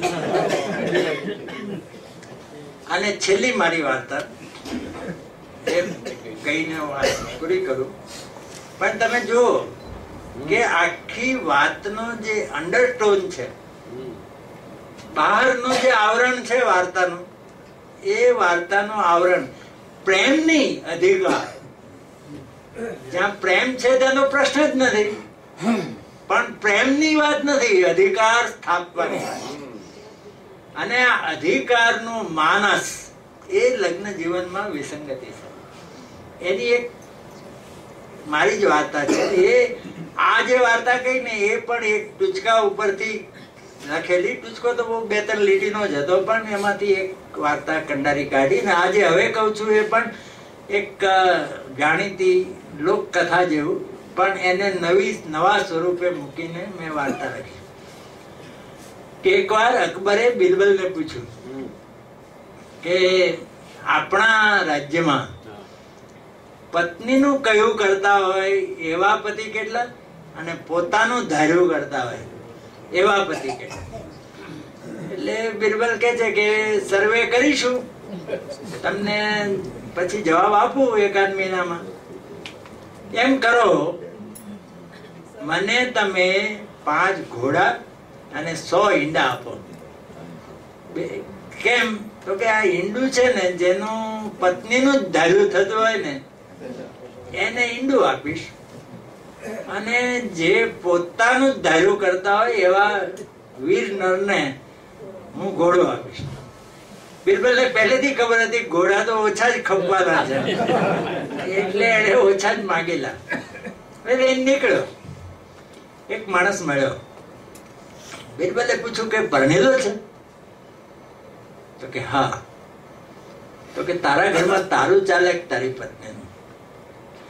કે મારું જ ચાલે. કેમ? તો તારી પત્નીની હાજરીમાં કહેવા તૈયાર છો? એમાં એની હાજરીની શું જરૂર છે? હું કહું એ જ પૂરતું છે. એટલે અકબરે બિરબલે એને એક ઈંડું આપી દીધું. આગળ ચાલે બીજો માણસ મળ્યો. એને પૂછ્યું તું પરણેલો છે? હા.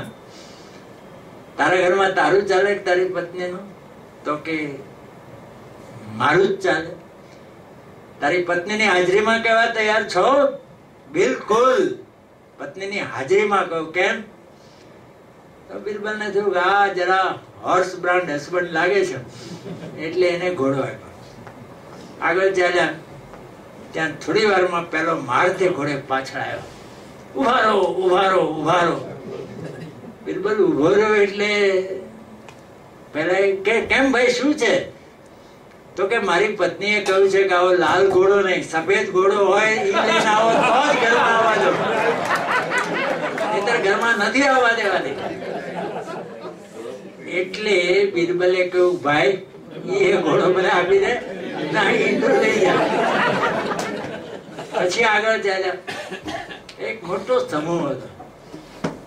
એટલે એને જો કે આ સામૂહિક સર્વે નો એક તક છે, એટલે જાહેર કર્યું બધાને ત્યાં ઉભા રાખીને કે આ ઘરમાં જેનું પોતાનું જ ચાલતું હોય, પત્નીનું નહીં, એવા પતિદેવો એ ત્યાં ઉભા રહે, અને જેમાં પત્નીનું ચાલતું હોય એવા આજ્ઞાંકિત પતિદેવો દોડીને મારી પાસે આવી જાય. આખું ટોળું બિરબલ પાસે આવેલું હોય. એક જણો ત્યાં સ્થિર હોય. એટલે એને એમ થયું કે ચાલો આ બધા ઈંડા આપી દઈએ ને આને જઈને ઘોડો આપી. આમ ઘોડો લઈને ગયા અને કહ્યું અભિનંદન આપ્યા કે છેવટે એક માણસ તો મળ્યો.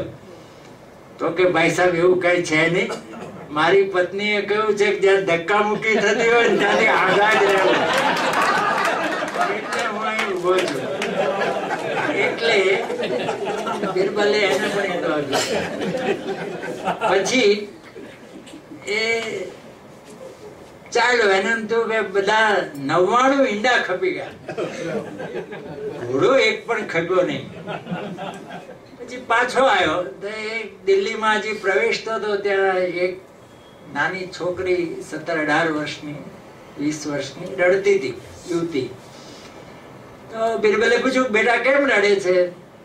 તો કે મારો બાપ તો બહુ વખત પહેલા ગુજરી ગયો હતો, મારી માં ગુજરાન ચલાવતી હતી, પણ હવે મારી માં પણ મરી ગઈ, મારું કોઈ છે જ નહીં.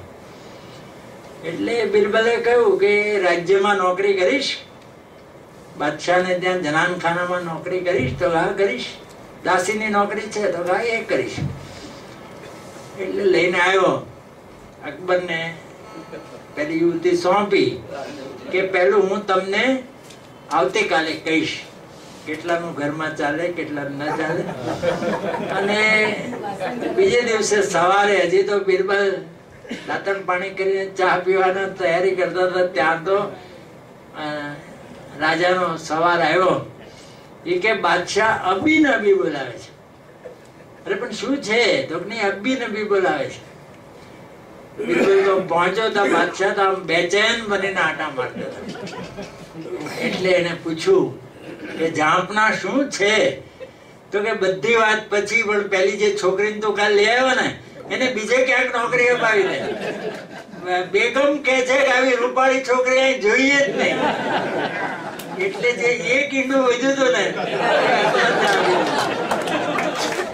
તો આ વાર્તા મેં એક અમારા સંબંધીના યુવાનના લગ્ન થતા હતા, એનો જે સમારંભ હતો એમાં કહેલી. પછી બીજે દિવસે રિસેપ્શન હતું, એમાં મેં જે ચાંદલાનું કવર હતું ને એના ઉપર લખી આપ્યું કે ના ઈંડું ના ઘોડો, હૃદય એકબીજાથી જોડો. આ જોડાતું નથી ને, એટલે ઈંડું ને ઘોડાના પ્રશ્નો ઉભા થાય છે. તો આજે એક નવા જ વિષય ઉપર ને આ પહેલી જ વાર સુરતમાં કહેવાની તક મળી, અને આવા સરસ ઓડિયન્સમાં કહેવાની તક મળી. એ માટે ખરેખર નર્મદ સાહિત્ય સભાનો, જનકભાઈ, રવિન્દ્રભાઈ બધાનો આભાર માનું છું. અને નમસ્તે.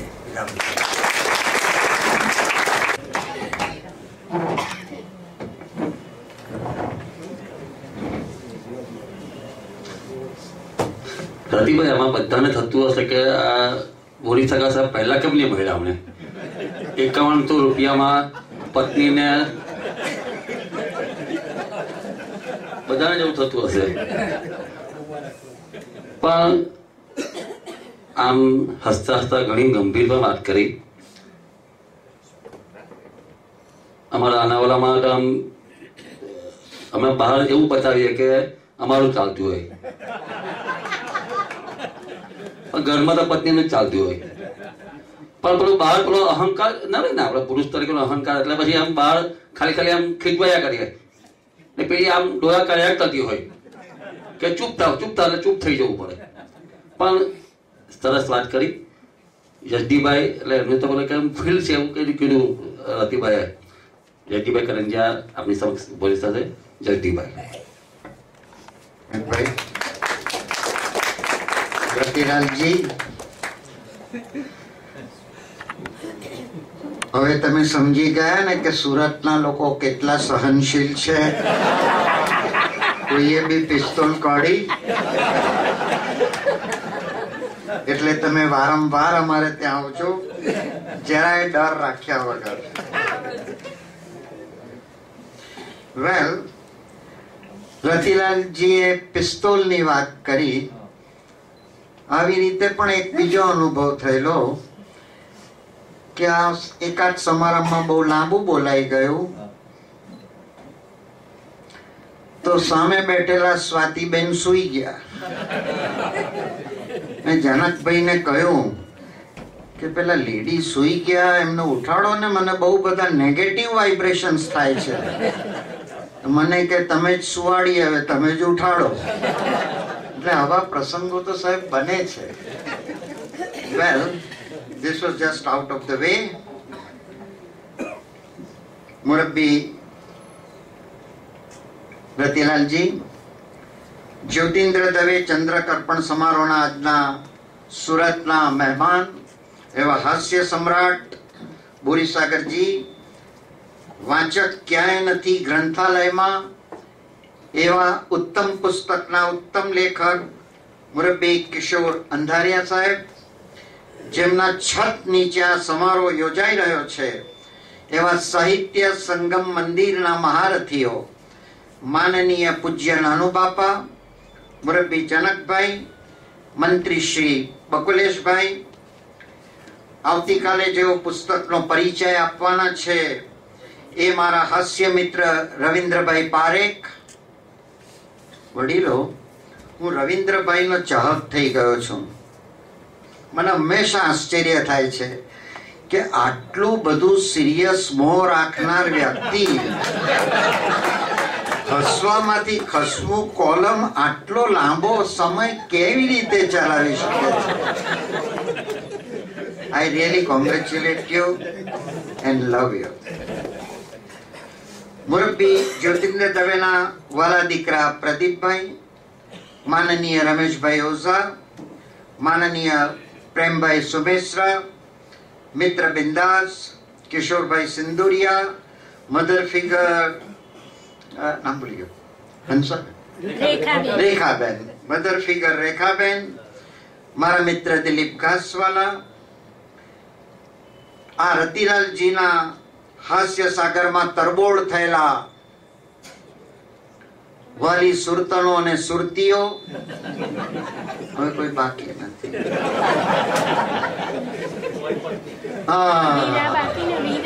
મારા કરતા તને વધારે યાદ આવે. હા, રાઈટ રાઈટ. મારી વાલી પત્ની વીરા પણ એમ આવી નથી ને આવતી પણ નથી. પછી નાનો બાપાને ફોન કરશે કે યશદીપભાઈ સાહિત્ય સંગમમાં જ આયા જ ને. સાલી મને સમજ નથી પડતી કે મારી દેખરેખ રાખે જ કે મારા પર નજર રાખે. વેલ, મેં વીરાને કહ્યું, મેં ખરેખર કહ્યું કે સાહિત્ય સંગમમાં આજે હાસ્ય સમ્રાટ રતિલાલ બોરીસાગર આવવાના છે, તું આવે જ? તે મને કે સમ્રાટ આવવાનો હોય તો નવી સાડી ને સેન્ડલ લાવી આપો તો આવ. તો રતિલાલજી મોંઘા પડે, મને એકલો જ જવા દે. વેલ, પછી એ બોલી, મારા સારા સાહેબ સંભે બેઠેલા છે ને મને જરા બીક બી લાગે બોલ. કેવન ભલે પધારે, તમે તમારે જવું હોય તો જાઓ, હું તો મારી લેડીઝ ક્લબમાં જઈને ત્યાંથી સ્વચ્છતા અભિયાનમાં અમે બધા જવાના છીએ. ડાર્લિંગ, સ્વચ્છતા અભિયાનમાં જશો? તે કે હા, આપણા લાડીલા વડાપ્રધાને કહ્યું છે ને, તો આપણે એટલું તો કામ કરવું જ જોઈએ. ખરેખર મોદી સાહેબનું વિઝન સ્વચ્છતા અભિયાન જરૂર સફળ થાય જો આપણે આપણું હૃદય પહેલા સાફ કરી નાખીએ તો. નહીં તો એ બહુ સફળ થવાના ચાન્સીસ ડીમ છે. વેલ, તેઓ ખરેખર ભારતની ઉન્નતિ માટે જાત જાતના સ્વપ્ન તો જુએ છે, પણ મને એવું લાગ્યા કરે છે ઘણી વાર હું વિચાર કરું ત્યારે કે જે કોઈ એકલો માણસ હોય ને તે બહુ સફળ થાય છે. જુઓ વાજપેયીજી, જુઓ ઇન્દિરાજી, જુઓ જવાહરલાલજી. આમ ભલે પરણેલા હતા પણ he was a widower, એટલે એકલા હતા અને તેથી ખૂબ ખૂબ સફળ થયા. બાકી જે પરણેલો માણસ તો સાલો રજા વગર ટીવી ની ચેનલ નહીં બદલી શકે તો દેશ શું બદલે?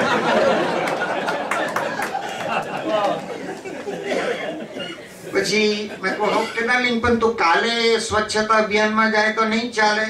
તો કે નહીં, બધું નક્કી છે. અમે તો લગભગ 2 કલાક રસ્તો સાફ કરવાના છીએ અને ઝાડુ વાળવાના છીએ.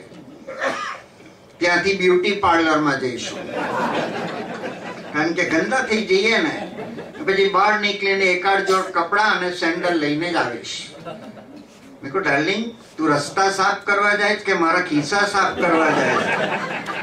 તેનો કઈ મને બહુ જવાબ બરાબર મળ્યો નહીં, પણ ગુસ્સે થઈને એટલું બોલી, હું ભાઈ તમારાથી તદ્દન કંટાળી ગઈ, કઈ સમજતા જ નથી, તદ્દન કંટાળી ગઈ.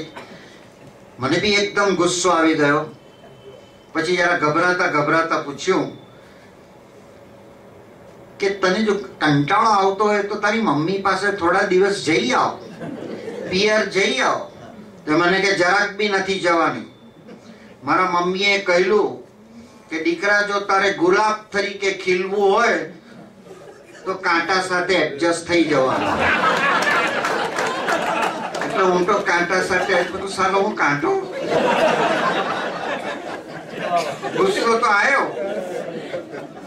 પછી મને મારા પપ્પાજીની સલાહ યાદ આવી ગઈ કે દીકરા, કોઈ પર તું વેર લેવા જશે ને તો તને 1-2 દિવસ ખુશાલી લાગશે, પણ જો તું કોઈને માફ કરી દેશે ને તો જિંદગી ભર ખુશાલી લાગશે. એટલે મેં એને માફ કરી દીધી and now we are happy. તો પછી પટાવીને બેટા શું બોલું, રતિલાલજી આવવાના છે, મને કઈ શું જ નથી પડતું, શું બોલું? તો કે લેક્ચર રતિલાલજી નું છે ને તે એવન બોલશે, તમે ત્યાં જઈને ભેજાનું દહીં ના કરતા, જે કઈ બોલવું હોય તો તમારી હાઈટ જેટલું જ બોલજો. હવે એવું થાય છે મારા પર સાહેબ. તમે કહ્યું તે બધી ખરી વાત છે. ને જનકભાઈએ કહ્યું તેમ જો 54 વર્ષ વહેલા આવ્યા હતે ભાષણ કરવા તો આખા સુરતીઓને કેટલો ફાયદો થતો ને વસ્તીનો પ્રશ્ન પણ હલ થઈ જતો. પછી મને કે જે કઈ બોલવું હોય તો સીધું પધરું ગુજરાતીમાં બોલજો. એ મારું અંગ્રેજી જાણે, અમે 8મા ધોરણ વાળા ને સાહેબ. આ લોકોને તો ખબર છે, પણ તમારા માટે કહું કે શું કામ મને અંગ્રેજીમાં બોલવા ના કે. એક ધારો હું ને મારી બૈરી ફ્લાઇંગમાં મુંબઈ જવાના હતા. હું તો 3-3:30 ઉઠીને તૈયાર થઈ ગયો, પણ એ તૈયાર થાય જ નહીં. મેં કહ્યું ચાલ મેકઅપ, અહીંયા શું મેકઅપ કરવાનો છે? We are not going to for movie. કે કઈ નહીં, હું આવું છું, તૈયાર થાઉં છું. છેલ્લે ટ્રેન નવસારી પહોંચી ને અમે સ્ટેશન પર પહોંચ્યા. એટલે મેં કહ્યું જો દીકરા, હવે તારે મુંબઈ જવું હોય ને તો રાતથી આવીને આપણે ટ્રેનમાં ભરાઈ જવાનું. સવારે જયારે ટ્રેન ઉપડવાની હશે તારે ઉપડશે. તો બધી કબૂલ થઈ. અમે તો બીજી દાડે રાત્રે પેલી ફ્લાઇંગ આવી, બધા પેસેન્જર ઉતરી ગયા ને અમે ટ્રેનમાં ચડવા જતા હતા. એટલે અમે ટીસી આવીને કે what gentleman, what you are doing? Train is just arrived from Bombay. I go, yes, I know it. Yesterday we had miscarriage, so today we are doing birth control.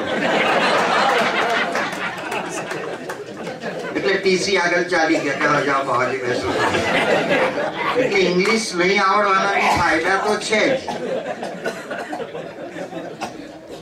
રતિલાલજી, આજે માણસ હસવાનું ભૂલી ગયો છે. સુરતીઓ એમાં અપવાદ છે. સુરતીઓ તો બહુ મોજીલા છે. લોકો આર્ટિફિશિયલ હસતા થઈ ગયા છે. મુખવટો ચહેરા પર પહેરી લીધેલો છે. કેટલાકને તો હાસ્યની કબજિયાત છે. તમારા જેવા આવે ત્યારે થોડી થોડી કબજિયાત દૂર થાય છે. કેટલાક તો સેન્ટીમીટરમાં માપી માપીને જ હશે આટલું બસ. એટલે આવું છે ખરું. તેથી તો આ મે મહિનાનો ફર્સ્ટ સન્ડે હાસ્ય દિન તરીકે, ઇન્ટરનેશનલ લાફ્ટર ડે તરીકે ઉજવાય છે. તો મિત્રો, હાસ્ય એને માટે એક દિવસ રાખવો શું યોગ્ય છે? હાસ્ય તો અંતરમાંથી સતત સ્ફૂરતું ઝરણું છે. It should be for all the time, every moment. એ કઈ વર્ષનો એક દિવસ હાસ્ય દિન રાખવાથી આઈ ડોન્ટ થિંક કે એમાં કઈ ફલશ્રુતિ થાય. નિર્મળ હસતા રહેવાથી છે ને મિત્રો, તે પ્રાર્થના કરતા પણ વધારે દિવ્ય શક્તિનો તમને અનુભવ થતો. અને તેથી તો કહે છે, કહેવત છે કે living in good or bad condition is part of life, but smiling in all conditions is art of life. અને એ આર્ટ રતિલાલજી પાસે અદ્ભુત છે. આપને અંતઃકરણપૂર્વક સલામ સાહેબ. જ્યોતિન્દ્ર દવે સાહેબના ભાઈ આવ્યા, સન આવ્યા છે. જ્યોતિરિન્દ્ર દવે સાહેબ સાથે 3-4 પ્રસંગમાં જ મને મળવાનું થયું, પણ ત્યારે બહુ ઉંમર નાની હતી, પણ બહુ સરસ મુલાકાત હતી. અને આપ જ્યારે પધાર્યા છો તો ખરેખર મને અંતરથી ખૂબ આનંદ થાય છે. એ શું મુલાકાતોને કેવી અત્યારે કહેવાનો કઈ મિનિંગ નથી, પણ આઈ જસ્ટ રિમેમ્બર હિમ અ લોટ. જનકભાઈ, સાચું કહું તો આઈ એમ હેપીલી મેરીડ. કારણ કે વડીલોએ કહેલું કે સુખી થવું હોય તો દીકરા પત્નીનું સાંભળજો. રતિલાલજી પણ હમણાં બોલ્યા, પૂરેપૂરું સાંભળજો ને પછી એનાથી ઉલટું કરજો. મારી ને મારી વીરાની કેમિસ્ટ્રી સાહેબ બહુ બળતી આવે. અમે દર અઠવાડિયે પિકનિક કે પિક્ચર જોવા જઈએ. ગયા રવિવારે જ પીને જમાતા છપડો થઈ જાય, પાણી પીને ગયા અઠવાડિયે જ પીને છે ને ટેવ પડી ગયેલી ને, અમે પીકે જોવા ગયેલા. એ વેલેન્ટાઇન માં ગયેલી ને હું સિટી પ્લસ માં ગયેલો. મને મારા વડીલોએ કહેલું, જેવું કર્મ કરશો તેવા જ ફળ મળશે. સારા કર્મ કરશો તો સારા ફળ મળશે. સાહેબ, મને તો મારા કર્મની સજા આ જીવનમાં જ મળી ગઈ. You know, long back I stole a kiss, ચોરી કરી, and she married me. Perfect example of crime and punishment.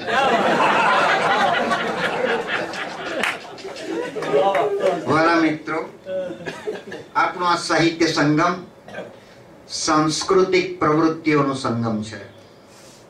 મુરબ્બી નાનુ બાપા, મુરબ્બી જનકભાઈ, એમના સન અહીં લેક્ચર્સ, પરિસંવાદ, ગઝલ, ગીત, સંગીત, નાટકો અને હાસ્ય દરબાર રાખે છે અને લોકોમાં આ રીતે ઉત્સાહ પ્રેરે છે.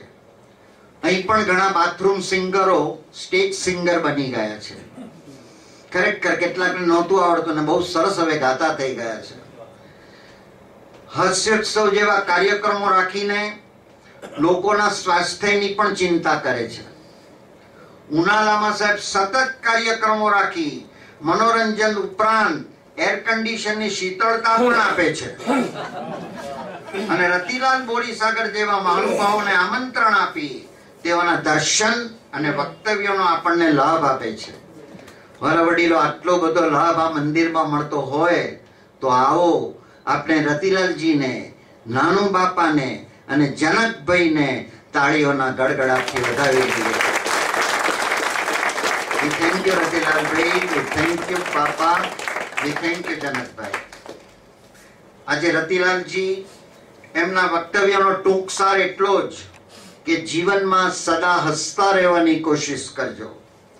કારણ if you wait to be happy, you will wait forever. If you will try to be happy, you will be happy forever. So try to be happy forever. મિત્રો, યઝદી હસાવી શકે છે કારણ કે એ આંસુઓની કિંમત સમજે છે. ફૂલ કહે હું કરમાઈ જાઉં તે પહેલા સુવાસ ફેલાઉં. આ યઝદી કહે છે કે હું કરમાઈ જાઉં તે પહેલા થોડુંક હાસ્ય ફેલાઉં. ये जिंदगी रंगमंच है दोस्तों, यहाँ सबको नाटक करना पड़ता है. यहाँ माचिस की जरूरत नहीं होती, यहाँ आदमी आदमी से जलता है. इसीलिए कहता हूं कि जलना जलाना छोड़ो, हंसते रहो, गाते रहो, गुनगुनाते रहो, जिससे लोगों को पता न चले कि आप शादीशुदा हो.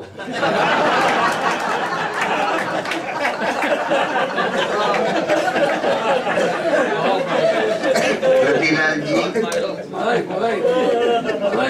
જનકભાઈ અને આપ વડીલોને માટે એક વાત કહું, ભાડેની છે પણ મને ગમી ગઈ છે. મુરબ્બી બાપા માટે પણ કહું, જનકભાઈ માટે પણ કહું, ને આપ ત્રણેક ભાઈઓને માટે કહું कि चमन में फूल आपको गुलाब कहते हैं, हम ही नहीं ये सब बैठे हुए मेहमान आपको लाजवाब कहते हैं. तो may God bless you sir. અને મારી માનીતી પંક્તિ જેને બહુ જ ચાહું છું, જે અમારો રિંગટોન પણ છે, બસ તે બોલીને વિરમું, કારણ કે એમાં અમારા एटलीस्ट मारा जीवन नो अर्क आवी जाए छे. किसी की मुस्कुराहटों पे हो निसार, किसी का दर्द मिल सके तो ले उधार, किसी के वास्ते हो तेरे दिल में प्यार, जीना इसी का नाम है, साहित्य संगम इसी का नाम है. Thank you and God bless you. સરસ.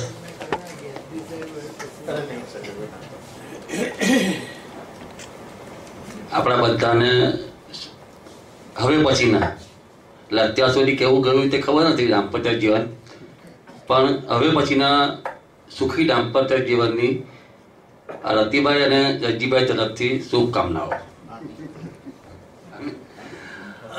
અને આવતીકાલે સવારે 10:30 કલાકે બહુ સરસ હાસ્યકાર પણ છે કિશોરભાઈ અંધારિયા. એમનું પુસ્તક છે વાંચક ક્યાંય નથી ગ્રંથાલયમાં. એને રવિન્દ્ર પારેખે અમારી પાસે આવેલા પુસ્તકોમાંથી પસંદ કર્યું અને પ્રથમ જ્યોતિર્મય દવે ચંદ્રક આપણે આપવા જઈ રહ્યા છે કાલે સવારે 10:30 કલાકે. આવો જ હું ઈચ્છું કે હાસ્યસભર કાર્યક્રમ કાલે પણ થશે, કારણ કે હાસ્યનું પુસ્તક છે અને આપણે દેવીલાલ આચાર રાખીશું જ નહીં. તો આપ સૌ આવતીકાલે પણ 10:30 વાગે આવજો. અમારા જો SMS તમને જો ન મળતા હોય તો આપનો મોબાઈલ નંબર અમને આપી શકો છો. હું રતિભાઈનો ખૂબ ખૂબ આભાર માનું આપણા સૌ વતી, સુરતીઓ વતી, કે બહુ સરસ રીતે એકદમ, એટલે હસતા હસતા આપણને જીવનના ઘણા બધા પાઠ શીખવી શક્યા. રતિભાઈનો આભાર. જયદીપભાઈ આપણા પોતાના જ છે, અમારા વિશે બહુ સારું સારું બોલે છે, એટલા બધા અમે સારા છે કે તે તપાસનો વિષય છે. પણ યજદીભાઈનો આભાર. કિશોરભાઈ, ખાસ તો પ્રદીપભાઈ ખાસ આવ્યા, એમને આપણે તાળીઓના ગળગળાટ વધારીએ, કારણ કે એવો જ્યારે પણ આપણે જ્યોતિન્દ્રભાઈ દવે ને અનુલક્ષી કાર્યક્રમ કરે ત્યારે એ આવતા હોય છે અને આપણને વધુને વધુ એ કરવાની પ્રેરણા આપતા હોય છે. તો આપ સૌનો ખૂબ ખૂબ આભાર. આવતીકાલે સવારે 10:30 કલાકે અહીં જ ભેગા થઈશું. આભાર.